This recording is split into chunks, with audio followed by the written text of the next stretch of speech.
Welcome into Locked On 76ers. Keith Pompey, Marc Farzetta. Good, bad news, good news, bad news. We'll break it all down today when it comes to Locked On 76ers.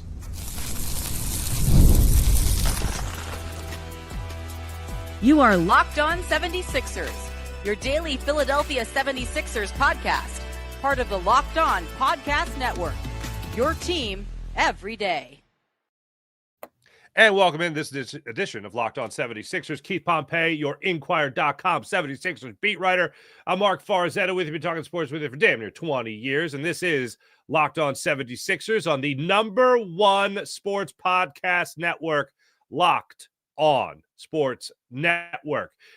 We also want to let you know that today's particular episode is brought to you by FanDuel. Download the FanDuel app by going to FanDuel.com to get started. Where your new customer can get $300 in bonus bets when your first $5 bet wins at FanDuel.com. Go to FanDuel.com to get started.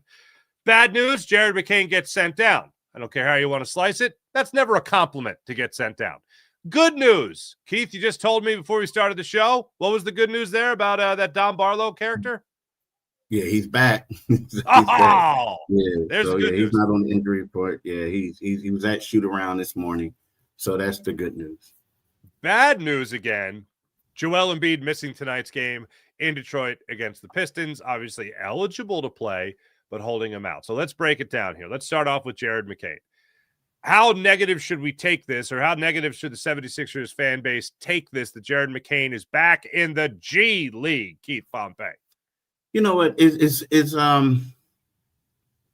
just say we all saw the games. He's been pressing a little bit. He hasn't been looked himself. But at the same time, I think it's something that he needs to do. Is warranted for him to go down there, right? Like he needs to go down there and get his legs and everything like that. But yeah, the fact that it's not ideal. I just put it that way. But to me, the bad part was, and this is not a knock on Eric Gordon or anyone else, but yeah, the last time he played one of those games, when you had Eric Gordon came off the bench come out the bench before him, that's not ideal. You know what I mean? So yes, you have to know that there's a problem, and fortunately for him, he's still young enough to go down there and learn from it. Now, it seems kind of weird because you look at Hollis, right? Hunter Silas. Hunter Silas flew in this morning, flew to Detroit this morning for the game and arrived right on time for shoot-around. Why didn't they do the same thing for Jared? Mm-hmm. You know what I mean? So, they want him to get both were in the line. And I'm sorry, but both were in the lineup last night for the Blue Coats. Yeah, exactly. So it's bad. But at the same time, you spin it. He's going to get more playing time. He's going to do this. He's going to do that. That's just telling you right now he's not ready to crack the rotation. Now, the one thing I will say about knee injuries, typically you can come back, but they say it normally takes, after you're playing, it's going to take several months after that to get back to where you were. So it's not surprising, but at the same time, is not what the guy wants to be going down to the G League. And it's absolutely his right to feel that way. If that's in fact how he feels that way, I think it's a pretty safe bet to say that's how he feels. However, not to defend Jared McCain by any means, but look, to your point, yeah, we watched his 3 games that he played and he averaged around 10 minutes per game over those 3 games. He hasn't made a shot, Keith. Okay. Mm-hmm. He goes to the G League last night. He goes 3 for 10. Okay. He needs to play basketball. Everybody knows in every sport, there's game shape and then there's conditioning. I believe his conditioning is good, but that doesn't mean that he's in game shape. That's a totally different animal. And you're only going to get in game shape by playing in games. He played 23 games last year. It's been a minute. So if there is anyone that could ever rest easy on the idea it's not necessarily about his talent or his skill, it's about what physically he can do for you after a huge layoff from playing basketball, then it's one thing that then certainly Jared McCain can be that one guy that could say, all right, this isn't a skill thing. I don't all of a sudden suck at basketball. This means I got to play. I got to get my shots. I got to get my run. And I'm not going to be doing that up here with this guard-heavy lineup. And also, by the way, a head coach in Nick Nurse that is having those guards play 35 to 40 minutes a night. So Jared McCain is in no way, shape, or form ready for that. So the 20 minutes he played last night for the Blue Coats, despite the shooting woes continuing even down there at that level, the man's got to play. Don't take this as a personal thing or even a decree on your talent or a hit on your talent. You got to play. And that's the only places you're going to play regularly. Yeah, I agree. And that's the thing. I mean, you know, like you said, the minutes aren't there. Like, you know, when he's been out there, he's been kind of like a liability on defense. He can't make a bucket. He's forcing shots. So it's kind of like those 7-8 minutes he was getting. They were like, I'm not going to say useless, but it just didn't impact winning, right? So he needs a lot more. He needs a lot more time. Yeah, he needs more time, and this is something. And then also, let's face it, you got to get your confidence back up too, right? You go down there, you do stuff. It's going to come around, and you know Reggie Redding is down there, who one of the former Sixers player development coaches and assistant coach there, a couple other people. They're going to take care of him. They're going to look out for him. And then, you know, he'll come back on Sunday and we'll practice with the team for Monday's game. You know, everything will work out for him, hopefully. Yeah. And Nick Nurse was asked about this by you guys yesterday, and he very nonchalant about it. Like, look, this is what the guy needs. This is what he's doing. That was pretty much his message from yesterday's press conference. Yeah. Basically, he needs to do it. I mean, you know, it's kind of like a player going down in AAA, like a baseball player going down AAA before they play. Now, here's the difference, though. The difference is what typically happens, and I think people would not be talking about it. If before Jared McCain made his debut, if they said, hey, look, what we're going to do is Jared hasn't played in a year. He's a little rusty. We need to do stuff. We'll have Jared go down to the G-League. He'll play in a couple games. He may even participate in training camp with them because he didn't have a training camp, right? So we'll do all that, and then after a week, we'll bring him back up. They do that a lot. I mean, there's been times when, you know, Steph Curry has came back from an injury, and next thing you know, he went down to where, you know, the Golden State Warriors G-League team to put in practice to do so. He didn't play in the game, but he practiced with the guys, right, to get in that. To get back in shape. I honestly think if the Sixers would have done that, no one would be saying anything. They were like, okay, this is just part of the ramp-up process. You know what I mean? But the fact that he played in 2 games and he looks like a guy who hasn't played in a while, now everybody's like, oh, shucks, he's getting demoted. You know what I mean? But I think a lot of the fans understand why. It's just that the way it went down is just – it's not how it usually goes. Let's just put it that way. It's unusual. I can't hear you. You're muted. Muted. Sorry. On. I bet you the Sixers came in here because they don't like what I'm about to say. They muted my microphone. No, I had a coughing fit, so I had to mute that. The Sixers did him dirty. I to have him come up and play, then only have him play 10 minutes. Then have Eric Gordon come off the bench before him, then send him down to the G League. It was like the better way to do this is the situation that you just laid out. Have him start out down there, have him do his thing, get the minutes up, trust the knee, trust the thumb, get back into game shape, and then come back up to the NBA level. And that's where you can start doing your thing. Hopefully like you were through the 23 games that we saw you play at a very high level last year. When we come back, I do want to focus on Joel Embiid and how concerning this should be, or if this is all precautionary, being that he's not playing again tonight against the Pistons. We'll talk about that more when we return. This is Locked On 76ers and the Locked On Sixers YouTube channel. Let me tell you right now about DripDrop. You guys heard about DripDrop? When I'm hydrated, everything just works so much better. My focus, energy, mood, even my skin might look a little bit better when I am fully hydrated. That's why I've been using DripDrop. It's doctor-developed hydration that keeps me running at full power. no matter what my day looks like. Drip Drop isn't your average sports drink, by the way. Oh, no. It delivers 3 times the electrolytes and half the sugar of the leading brands out there using a science-backed formula trusted by medical professionals, firefighters, and over 90% of top college and pro teams. I like using Drip Drop as part of my daily routine. Hydration has become non-negotiable for me thanks to Drip Drop, as it helps me feel sharper, calmer, and honestly, just better overall. Right now, Drip Drop is offering our podcast viewers and listeners 20% off your first order. Go to DripDrop.com and use promo code LOCKEDONNBA. That's promo code LOCKEDONNBA at DripDrop.com for 20% off. Stock up now before the heat hits hard this summer. Keep your body and mind performing at their best with Drip Drop at DripDrop.com. Now let's go from making you feel better to making you feel better overall about your home, and that's where Wayfair comes into play.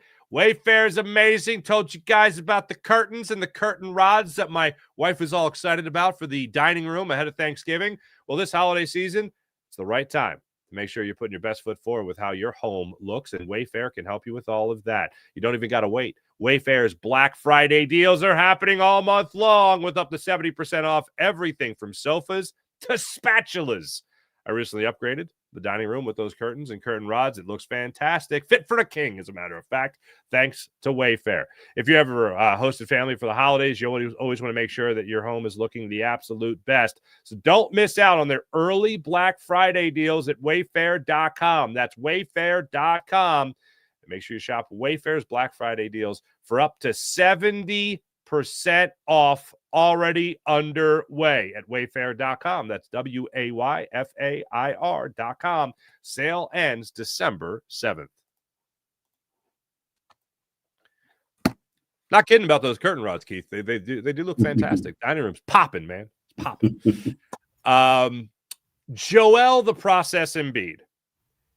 Discomfort. Held out of the game against the Celtics. They're round 3 against the Celtics. No structural damage after a reevaluation. Still not playing in Detroit tonight against the Pistons. Is this just knee management, Keith? Or is this another cause for concern about a tough stretch ahead for Joel Embiid? You know, I think it has to be a cause for concern, right? I mean, it has to be because, you know, when you talk about it, initially we were just talking about the left knee. Now all of a sudden they're saying, well, he has soreness and we're trying to rest him with the right knee. So, yeah, that's a cause for concern because when you say knee discomfort, when you say knee soreness, you're not really saying what's going on. You're saying like how it feels, but what is it? Is it swollen? You know, is it like, you know what I mean? Like, well, what's going on? Did swelling not go down? You know, so to me, yeah, it's a cause for concern, dude, because we're looking at this right now. Joel, the Sixers are about to play in 12 games. This will be their 12th game of the season. Joel Embiid would have missed half of their games already. Half. You know, and yeah, that's a major cause because it's kind of like, in a way you look at it, it's not a setback on the left knee, but it's a setback because what happens is we weren't expecting Joel to play until what, December? We were thinking maybe. Then he comes out, they're doing all this other stuff. And now all of a sudden he's going to miss 3 games in a row. One because of scheduled back-to-back. And here's the thing. So now you have knee discomfort after playing 25 minutes, the most minutes you have played in a season. So, I mean, this season thus far. So, yeah, they're saying they don't know where it came from, but he did fall and had a tough fall on the floor. But at the same time, yeah, to me, it's a cause for concern. Mm-hmm. It is. No matter how they want to downplay it, you remember they tried to downplay last season. And what happened, right? He played 19 games. 19 games. So to me, it's more like, is the PR hitting the, like, is, you know, don't panic, folks. The sky isn't falling. You know, it's like, I'm not calling it quite the Titanic, but they're like, oh, don't worry about it. It's just that, the deck of chairs just, fell over, but everything will be okay. Everything will be okay. Right. Yeah. I unfortunately, as optimistic as I was, and I even said this as early as last week, I'm just happy he's playing. Like, I'm just happy that he's out there, and he didn't miss the start of the season. He was out there for the opener. He's still getting you 20 points when he plays, more than 20 minutes, 20 minutes or more, other than the opener against the Celtics. Like, these are all good things. But even in that vein, and even taking that into consideration, as we are trained to with Joel Embiid, one injury starts to look better and another one pops up. You're worried about the left knee, bang, the right knee starts to bother him. So this is, unfortunately, I believe, the state that we are going to be in until whenever it is, Joel Embiid just says, that's it. That's the career. Now, I don't think that's going to happen now. I don't think it's going to happen next year, but he's got 4 years still on that deal. It could happen at the very end of that. It could happen somewhere in between. I certainly don't think it's right now. So for an unforeseen amount of time from now until whenever that happens, this is Joel Embiid. And I'm not rooting for it. I'm certainly not liking it, but I see no reason to think it's going to be anything different. I don't see him getting healthier as his career goes on. I certainly don't see him getting better as his career goes on. The most optimistic, the combination of most optimistic and real, I think, is a guy that plays you 20, 25 minutes at most. You never really see him hit the high gear like he tried against the Raptors in that game and run, flat out sprint the length of the court. You see him be a guy that can get you rebounds, can hit you a jump shot, maybe facilitate a little bit, hit you a three, but certainly not a guy that even sniffs an all-star game again for the rest of his career. And I know that might sound damning. I know that might sound negative, but considering the situation and his injury history in the league already, I actually think that's kind of optimistic to talk about him even giving you 20 points, him even getting you 10 rebounds, him even being a facilitator for 25 minutes. But you got to keep him away from the, full bore, full sprint down the court because he just can't do it anymore. We'll get the definite on that one. But yeah, I understand what you're saying. And the thing is, my question is, can he still get you those rebounds that he was good back in the day? Mm-hmm. That's the question. I mean, he'll get some, but it just seems like until he gets that lateral movement all the way back, he's going to be out of position a lot. You know what I mean? A lot of times. So yeah, he is what he is, but to me, I also feel like, and I was talking to a friend, Wayne, my man Wayne, this morning about Joel, and he mentioned that he feels like the 76ers are playing better with Joel right now. And I said, I said for now, right?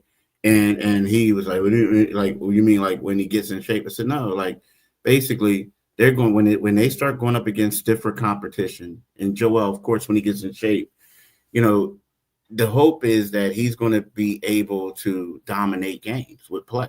Right now, I'm talking about offensively, being hard to guard.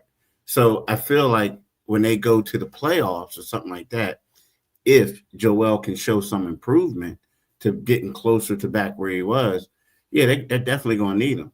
Because when you look at this team right now, it's kind of sort of like they have been extremely exciting. But when you look at it, they only played 3 teams with a winning record. And I don't care how close they played in 2 of those games. Mm-hmm. A L is a L. And then we can also say that Paul George didn't play, but they can also say they had 3 guys or 4 guys who didn't play as well. So, a loss is a loss. And right now, the 76ers have been beaten up on losing teams. They've been exciting, but they've been beaten up on losing teams, and they're winless against winning teams. Mm-hmm. So with that being said, I feel like they do need a Joel Embiid. They are going to need him when later on in the season, when you play against better competition or when in the playoffs. So that's what I'm saying. But right now, yes. Can he keep up? No. Does the ball slow up when he's out there? Yes. Does the ball get stagnant? Yes, indeed. But later on, I think that they're going to need him.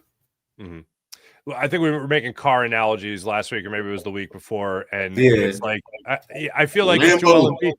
Yeah, exactly. Right. Lambo. Yeah, exactly. You got your Lamborghini, but what good's a Lamborghini if you take it, if at 60 miles per hour the wheel pops off? You know what I mean? Like that's just kind of how it feels. I know everyone likes to talk about the Lamborghini parked in the the trailer driveway and that meme and all that, but like, yeah, I think the Sixers. But yeah, exactly. The Sixers might have that, but if you get in the Lamborghini, you get 60 miles per hour and the wheel pops off. What fun is that? And I feel like that's kind of where you're at, where it's like, all right, just, hey, enjoy the Sunday cruise in a Lamborghini, because once you get this thing out there on the highway, that ain't going to, it just doesn't go well. And that's just kind of, I think, how a lot of us, myself included, are conditioned to think when it comes to Joel Embiid. And I hope he finds that steady style. You've mentioned Eric Gordon in the past.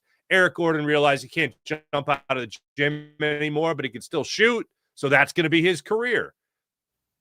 Whatever the groove is with Joel Embiid, I hope he finds that in the very near future. Because even if you find somebody reliable, I'm not talking he's going to be a 3-minute off the bench type of guy, but whatever it is that will make him that 20, 25-minute type of guy for the foreseeable future to help a team win and at least contribute defensively and in the rebound game as well. I hope he finds that sooner rather than later, because it really does pain me, Keith, after we watched that game against the Raptors and we saw him hit that next gear, at least try to push it and keep the wheels on the car. Well, he hasn't played since. So I think that tells you a lot about his status going forward, unfortunately. Hope for the best. Hope for the best, but doesn't mean I'm betting on it.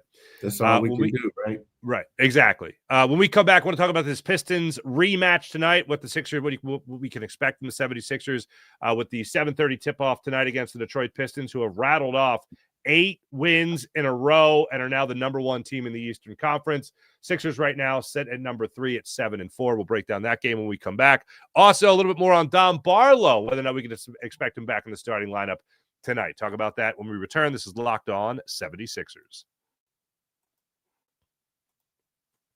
How about DoorDash? You guys really need to enjoy what DoorDash is offering as the NBA season is heating up. DoorDash has found the perfect way to keep fans in their bag all season long. Whether you're watching the highlights, your fantasy team, or just your favorite player, DoorDash makes every game night even better. DoorDash is the official on-demand delivery platform of the NBA, and they're celebrating with something called the Bag Drop.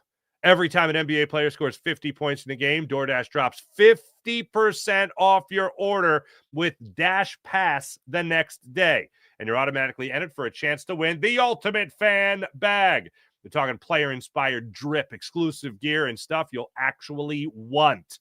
So next time there's someone that goes off for 50 in a game, use promo code NBA50 the next day to get 50% off DoorDash with Dash Pass, plus your shot at the bag drop. Dash Pass members only 50% off, up to $10 the day after a 50-point game with promo code NBA50. Terms apply. No purchase necessary. Ends April 13th. Open to U.S. residents 21 or older. Visit DashPassInYourBag.com for details. DoorDash, DoorDashInYourBag.com. That's DoorDashInYourBag.com for full details. DoorDash in your bag all season long. And how about FanDuel, the NBA upon us? No better place to get in on all the action than with FanDuel, the official sports betting partner of the NBA. If you miss the start of a game, you want to ride the hot hand, FanDuel has live bets on everything from who will score next to the fourth quarter comeback. Plus, you can combine your live bets into a same-game parlay for a shot at even a bigger payout. It keeps every game exciting, especially when your team's making that late push, and we know all about that in Philadelphia all too well, don't we? Right now, FanDuel is giving new customers $300 in bonus bets when your first $5 bet wins. That's $300 in bonus bets. So head to FanDuel.com to sign up and play your game with FanDuel, the official sports betting partner of the NBA. What can we expect from Dom Barlow? Let's start there, Keith Pompey. You mentioned at the top of the show that he is going to be rejoining the 76ers. In what capacity and what level do you think he does that tonight? It's just hard to say. I mean, because he hasn't played in 8 games or 9 games, what it was. I mean, I think you got to do him like you do everyone else, right? I don't expect him to start tonight. Okay. I mean, just because, like, was they're going into like he missed literally 9 games. So although he looked good, he still missed 9. So I would think that they want him to get him out there to see what he can do, and then see like at what his conditioning is like, and then base it off of that, because it's not like when we talk about minutes restrictions, these other guys were dealing with knee issues. Like they were talking about his elbow. Like, unless somebody bumps into it or whatever, like he should be fine. The only problem is he really hasn't been able to do a lot of conditioning and working, and a lot of working on his shot because it was his shooting hand. But it's hard to say like what he's going to do tonight. You know what I mean? I think it's going to be a find out and see, fill out how he's playing, you know, and take it from there. Is this weird to you to miss that much time with the laceration? I mean, I don't know anything about the laceration. So, I mean, a badly cut elbow, right? Like, how bad was this? Yeah, you know, and that's the thing. During shoot around, you know, we asked him about it. You know, I asked him, you know, what took so long and what was going on. And, you know, he spoke. Hold on one second. What he basically said is, and I have his quote right here. He said, I had a cut in Abu Dhabi and it never had a chance to heal. He said it just swelled and the cut couldn't fully heal. So I had to get a procedure done on it. Right. So, and then we were talking about, well, was there something wrong? Like, was there like, you know, well, he talked about swelling. Was it infection? He said that was the stuff that we were trying to avoid. You know, we just wanted to get it taken care of, so it's not a lingering problem. So, and the only thing he was able to do was get on a bike, watch film. You know, like, so he really couldn't do dribble. He couldn't dribble. All he could do was left-handed stuff. So yeah, but that's what it was. It seems to me that there might have been, and again, I'm just saying this, I don't know. But there might have been like maybe some infection or definitely some fear that they was going to get infected, and so they had to get a procedure done. Fair enough. So what can the Sixers do tonight to, you know, avoid a 13-point third quarter deficit and Cade Cunningham going off for 17 points in the third quarter like he did in the last matchup against the Pistons? How do they contain Cunningham? I mean, I think the biggest thing that they have to do is you gotta stop these one possession possessions. I mean, shot possessions in the third quarter. Yeah. Like, you got to get some offensive rebounds. Like, if you're not really shooting the ball hard, you got to like go hard to the board and grab some rebounds and do things like that, right? You know, secondly, I do think that Cade, now here's the thing, Cade is listed as questionable for tonight's game. Now he's one of those guys that when he's listed as questionable, sometimes you want to play, but he has a left hip contusion.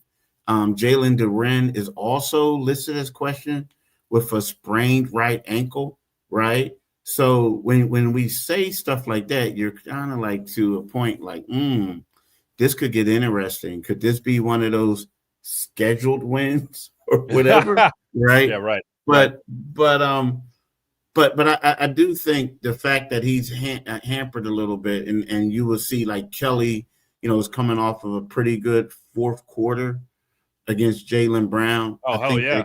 Kelly is going to be up for the challenge to try to shut him down, you know, this game. Talking about Jaylen. Yeah. Fair enough. I'm going to try to get this right now. I thought I had it in front of me. I did not have it in front of me. Mi scusi. The line on tonight, Pistons 4.5-point favorites at home against the Sixers.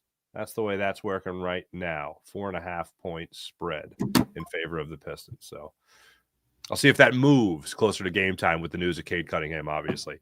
Keith, you're in Detroit right now? Yeah, I'm in the D in Detroit. That's what they call it. They call it the D. I know. I don't know if I've ever told this. I got engaged in Detroit. Oh, I got engaged. Wow. Long story short, I was working. Were you was it in Detroit or the Detroit suburbs? It was on 18th mile. It It was on it was in Detroit proper. New Year's Eve.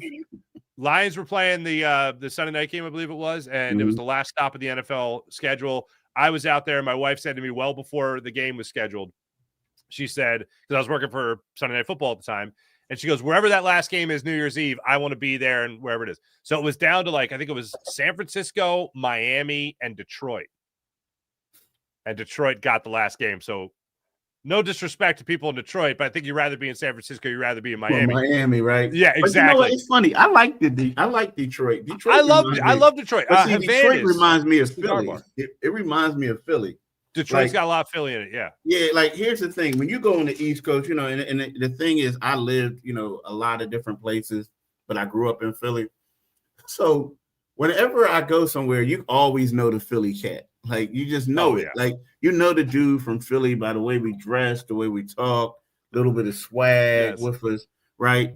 So when I come to the Midwest, I always know somebody from Detroit. So much so, I remember once it was a friend of mine, and we were in New Orleans. And I'm sorry for being long-winded, but we were in New Orleans, and it was the day after the Sixers played, but we had to stay an extra day because flights were canceled because of the snowstorm in Philly, whatever.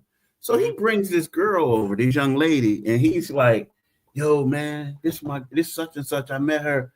She's from Detroit. And I looked at her, and I was like, you ain't from Detroit. You ain't from the D. And she's like, huh? I was like, nah, I know you ain't from the D. And then she was like, how can you tell? I said, because I can look at you and tell it. And she's like, yes, I'm from Birmingham. Now, Birmingham is cool and all that, but that's a little ritzy area, whatever, this and that. But she was not giving any Detroit vibes at all. And she was like, are you from the D? And I'm like, nah, I'm from Philly. But I can tell. I've been there long enough. So I like Detroit. I really like Detroit. A lot of people don't like it. Some people don't like it, you know what I mean? And I don't understand. They got their reasons why. But to me, growing up in the inner city Philly, Detroit's the inner city. I like it. I like the team. I liked it as well. I didn't plan my life to get engaged in Detroit, but that's just the way the cards fell. I would rather get engaged in Miami on South Beach or going across that, was it Golden Gate Bridge, whatever it's called. Oh, hell yeah. Yeah, over there, because that there's nice restaurants nearby there and all that, like that area. Yeah, hell dude. Yeah. Instead, y'all were trying not to get hit by a car while walking across the street in the snow. Real quick, I dropped to one knee, proposed. I was going to propose at the end of the year anyway. She had given an ultimatum at the, this year we're breaking up, and I was like, all right, fine, I'll wait till literally 11:59 midnight of the last day of the year, and I did. But anyway, I proposed, and right as I proposed, literally, I get up off a knee. She said yes, of course.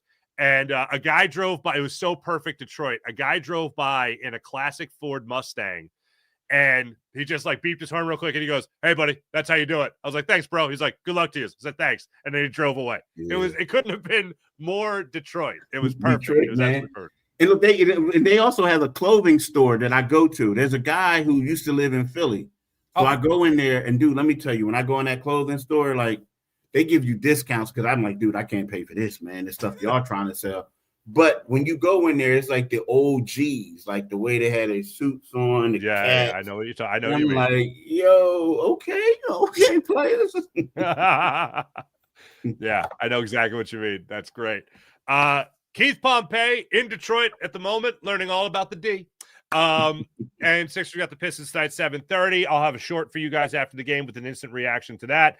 Make sure you guys like and subscribe. Locked On 76ers on the Locked On Podcast Network, the #1 podcast network out there. #1 sports podcast network out there. Also, make sure you guys check out our friend Josh Lloyd as he breaks it all down with Locked On Fantasy Basketball, making you the smarter NBA fan and helping you win your league as well. Part of the Locked On Podcast Network, your team every day. For Keith Pompey, I'm Marc Farzetta. We'll be back as on Monday. See you guys then. Bye.